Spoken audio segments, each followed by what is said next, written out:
اعوذ باللہ من الشیطان الرجیم، بسم اللہ الرحمن الرحیم۔ میں ہوں عزیر احمد خان اور آپ دیکھ رہے ہیں میرا یوٹیوب اور فیس بک چینل ابلاغ ٹی وی۔ آج عمران خان سے ابھی آدھا گھنٹہ پہلے عمران خان نے 4 سدہ میں صرف دھواں دھار ہی نہیں آگ بگولا خطاب کیا ہے اور حکومت کو انہوں نے بتا دیا ہے کہ اب وقت بہت دور نہیں، صرف میں ایک کال دوں گا، جتنی دیر یہ کرپٹ حکومت قائم رہے گی اتنا ہی ملک کا نقصان ہوگا۔ زر مبادلہ تباہ ہو چکا ہے، امپورٹ ایکسپورٹ تباہ ہو چکے ہیں، مہنگائی آسمان پر ہے، بجلی کا بل 50 روپے فی یونٹ تک بلکہ 52 تک پہنچ چکا ہے، آٹا جو ہے کراچی میں 100 روپے کلو سے زیادہ فروخت ہو رہا ہے، فصلیں تباہ ہو چکی ہیں، لیکن حکمرانوں کو غیر ملکی دوروں کا دورہ پڑا ہوا ہے۔ انہوں نے 4 سدہ میں خطاب کرتے ہوئے عوام سے کہا کہ جب میں کال دوں گا تو 4 سدہ میرے ساتھ آئے گا، پورے پاکستان کو میں دعوت دیتا ہوں کہ وہ عنقریب اسلام آباد کی طرف روانہ ہوں گے، میں اب بہت زیادہ انتظار نہیں کر سکتا۔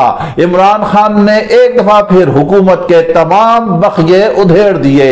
المیہ ہے اس ملک کا، المیہ ہے اس قوم کا کہ ایک ایسا وزیر اعظم بن بیٹھا ہے جس کو کوئی ایٹیکیٹس ہی نہیں ہے۔ بین الاقوامی سطح پر بھارت کے چینل بھی شہباز شریف کا مذاق اڑا رہے ہیں، اس کی ہرزہ سرائی کر رہے ہیں اس وقت کی جب وہ پیوٹن سے ملاقات کرنے بیٹھے اور انہوں نے ایئر فون جس میں ٹرانسلیشن ہو کے آواز آتی ہے وہ نہ لگا سکے، اور جیسے ہی انہوں نے ایک دم اس کا بٹن دبایا تو وہ وائر سے نکلی اور اس سے وہ ایک دم ایسے ڈر کے اچھل پڑے۔ ایک دفعہ ایک ایئر سے لگایا، پھر دوسرے پہ لگایا تو وہ گر گیا، پھر انہوں نے مدد کے لیے پکارا، مدد کے لیے تو وہ ساری دنیا کو پکار رہے ہیں، سب سے بھیک مانگ رہے ہیں، پیسے مانگ رہے ہیں، مگر کوئی بھی مدد دینے کے لیے تیار نہیں ہے۔ عمران خان نے بالکل درست کہا جلسے سے خطاب کرتے ہوئے کہ زرداری کو مدد دینا یا پیسہ دینا اس کے مترادف ہے جیسے بلی کو دودھ کا رکھوالا بنا دیا جائے۔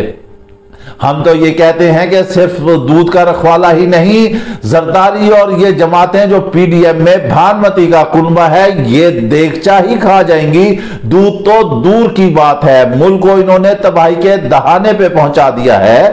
جب رجیم چینج ہوا تو انہوں نے کیا وعدے کیے تھے؟ کوئی وعدہ اس ملک اور قوم سے پورا کیا؟ تو جواب نفی میں ہے۔ انہوں نے کہا تھا مہنگائی آسمان پر ہے، ہم مہنگائی کو کنٹرول کریں گے۔ انہوں نے کہا تھا ڈالر اوپر جا رہا ہے، ہم ڈالر کو کنٹرول کریں گے۔ اس وقت شور مچاتے تھے بجلی مہنگی ہے، اس وقت دہائی دیتے تھے پیٹرول مہنگا ہے، اس وقت ہاہاکار مچاتے تھے اشیاء خرد و نوش مہنگی ہے، اس وقت ہاہاکار مچاتے تھے کہ کوئی چیز ایسی نہیں ہے جو عوام کھا سکے۔ آج کیا ہوا؟ آج جو ان کی چند ماہ کی حکومت ہے اس میں انہوں نے، آپ یہ دیکھ لیں ڈالر کہاں تک پہنچ چکا ہے۔ کپتان نے پھر موازنہ پیش کیا ہے، پیٹرول اس کے دور حکومت میں کتنا تھا اور آج کہاں تک 236 روپے کا ہو رہا ہے۔ بجلی کہاں پر جا رہی ہے، ڈیزل کہاں پر جا رہا ہے۔ جب انہوں نے ڈیزل کا نام لیا تو مجمع سے فضل الرحمان کے نعرے لگنا شروع ہو گئے۔ ملک پر قیامت ٹوٹ رہی ہے، ان کو کچھ آپس میں کوئی حکومت کا اتفاق ہی نہیں ہے۔ مریم نواز شہباز شریف کے فیصلوں سے اتفاق ہی نہیں کرتی۔ جب آپ یہ سوچ لیں کہ اگر مریم نواز اتفاق نہیں کر رہی ہیں تو پھر آپ سوچیں کہ وہ قوم کے لیے کیسے بھلے فیصلے ہوں گے۔ نواز شریف اور شہباز شریف کی نہیں بنتی، شہباز شریف اور مریم نواز کی نہیں بنتی۔ حمزہ شریف بیرون ملک چلے گئے ہیں، وزیر خارجہ بیرون ملک ہے، آصف علی زرداری سندھ ڈھوب رہا ہے، انہوں نے خاموشی کی نیند کی گولیاں لے کر اپنی نیند پوری کر رہے ہیں۔ کسی کو سندھ وینس نظر آتا ہے کہ تو کسی کو کچھ نظر آتا ہے، لاشیں تیر رہی ہیں، لوگ سردی میں ٹھٹر رہے ہیں، آنے والے دنوں میں شدید سردی ہوگی، مگر کچھ ابھی تک کوئی مدد نہیں ہو رہی ہے۔ مزے کی بات یہ ہے کہ برطانیہ جانے سے پہلے وزیر اعظم نے وہاں پر سیلاب سے متعلقہ جائزہ اجلاس سے خطاب کیا اور خطاب کرتے ہوئے انہوں نے کہا کہ اس وقت جو سیلاب متاثرین ہے انہیں لحاف، انہیں رضائی، انہیں کمبل یہ شدت سے ضرورت ہے، کیونکہ سخت سردی آ رہی ہے۔ اگر آپ لوگ مدد کریں گے، اور خصوصی طور پر جو انہوں نے زور دیا، پریشرائز کیا جس لفظ کو، انہوں نے کہا کہ جیسے آپ حلال کی کمائی سے مدد کریں گے تو یقینی ہمارے بہن بھائی جو ہیں وہ محفوظ رہیں گے۔ ہمارے یہاں اس امپورٹڈ حکومت کے وزیر اعظم سے یہ سوال تو بنتا ہے کہ سب سے پہلے انہوں نے حلال پر جو زور دیا، تو کیا بیرون ملک بیٹھے پاکستانی حرام کی کمائی کھا رہے ہیں؟ آپ تو انہیں ووٹ کا حق تک دینے کے لیے رضامند نہیں ہیں، اور پھر ان سے بھیک مانگ رہے ہیں۔ اور دوسری اہم ترین مزے کی بات یہ ہے کہ جب آپ ان سے بھیک مانگ رہے ہیں، کبھی اپنے گریبان کے اندر بھی جھانک کر دیکھیں کہ آپ لوگوں نے ملک کو کتنا لوٹا ہے۔ ایک ایم پی اے کو خریدنے کے لیے کروڑوں اربوں روپے کا سودا کر لیتے ہیں، اس کو جو ہے رشوت پیش کی جاتی ہے۔ آپ اپنی دولت کا سارے مل کر یہ بھانمتی کنبہ تیسرا حصہ بھی اس ملک میں لے آئے تو یقینی طور پر اس ملک کے سارے مسائل ہی دور ہو جائیں گے۔ پھر عمران خان نے ایک نقطہ اور اہم ترین کہا، انہوں نے کہا کہ اگر اللہ اور اس کے رسول پاک صلی اللہ علیہ وآلہ وسلم کے کرم سے میں دوبارہ وزیر اعظم بنا اور قوم نے مجھے منتخب کیا تو میں اپنی کابینہ میں اس کو وزیر نہیں بناؤں گا جس کی جائیداد، جس کے اثاثے بیرون ملک ہوں، کیونکہ جس کے اثاثے اور جائیداد ملک میں ہوں گے وہ ملک کے لیے کام کرے گا، وہ ملک کے لیے مرے گا، وہ ملک کے لیے قربانی دے گا، وہ کرپشن نہیں کرے گا، وہ پیسہ نہیں نکالے گا، جو کچھ ہوگا وہ اس ملک کے لیے کرے گا۔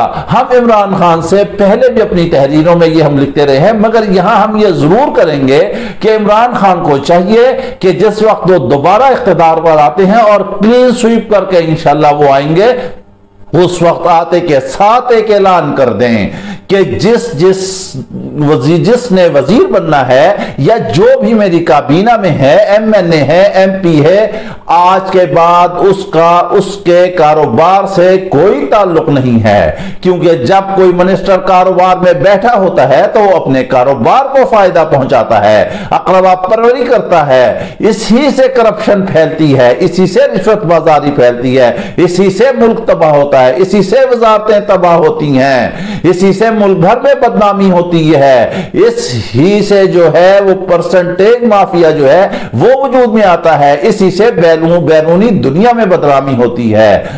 حیف ہے اس حکومت پر، اب نہ ہی پارلیمنٹ میں کوئی قانون سازی کی، آج سڑکوں پر ہے عمران خان بھی 3.5 سال یہ بھی حکومت میں رہے، یا ہم یہ ضرور کہیں گے کہ اس وقت انہیں کام کرنا چاہیے تھا، ورنہ آج اتنا چیخنے کی ضرورت ہی نہیں تھی۔ بہرحال دیر آید درست آید، عمران خان کو چیزیں سمجھ آنا شروع ہو گئی ہیں، انہوں نے چیزیں فالو کر لی ہیں، حکومت آخر کب تک ایسا کرے گی؟